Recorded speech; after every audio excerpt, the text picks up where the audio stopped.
મને આનંદ છે કે અમરેલી વિધાનસભા પાછી કૌશિકભાઈના વિશેષ પ્રયાસથી એક વાલ જે શક્ય નહોતો ટેકનિકલી રીતે નાખવો સૌની યોજનાની અંદર લિંક 4માં મેઇન 5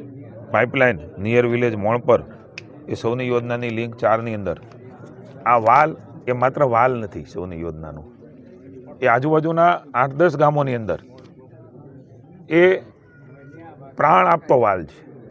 જેનાથી ખેતીવાડી, પીવાનું પાણી, પશુઓનું પાણી, પક્ષીઓનું પાણી આ બધાને અસર કરે એ પ્રકારે ખાસ કેસમાં ભાઈ કૌશિકભાઈ મંજૂર કરાવ્યો છું. કૌશિકભાઈને વિશેષ અભિનંદન આપીશ કે આ પ્રકારની સક્રિયતા એ હંમેશા જનકલ્યાણકારી નીતિઓના અને એમની સક્રિયતાના કારણે જનકલ્યાણના કામો એ આજે મોણપુરના આસપાસની ગામોમાં થઈ રહ્યા છે. ત્યારે મને આનંદ છે કે પ્રભારી મંત્રી તરીકે એક એવા સમગ્ર દિવસના કાર્યક્રમોની અંદર એવા કામની શરૂઆત મોણપરમાં થઈ રહી છે કે જે વર્ષો સુધી, પેઢીઓ સુધી આ તળાવો ભરાવાના છે, ચેકડેમો ભરાવાના છે,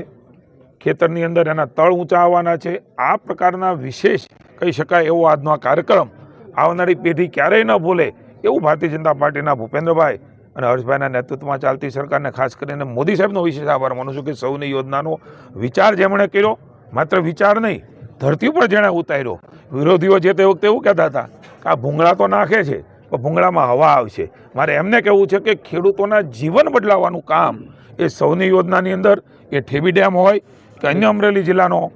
ડેમ હોય એ ડેમ ભરાવાના છે, ચેકડેમ ભરાવાના છે, તળાવો ભરાવાના છે અને એના કારણે ખેડૂતમાં સમૃદ્ધિ કેટલી આવી, એમના જીવનનું ધોરણ કેટલું સુધર્યું એ પણ એટલું જ મહત્ત્વનું પુરવાર થયું છે. ત્યારે મને કહેતા આનંદ છે કે ગામડાને બેઠું કરવાનું કામ એ સૌની યોજના દ્વારા થયું છે.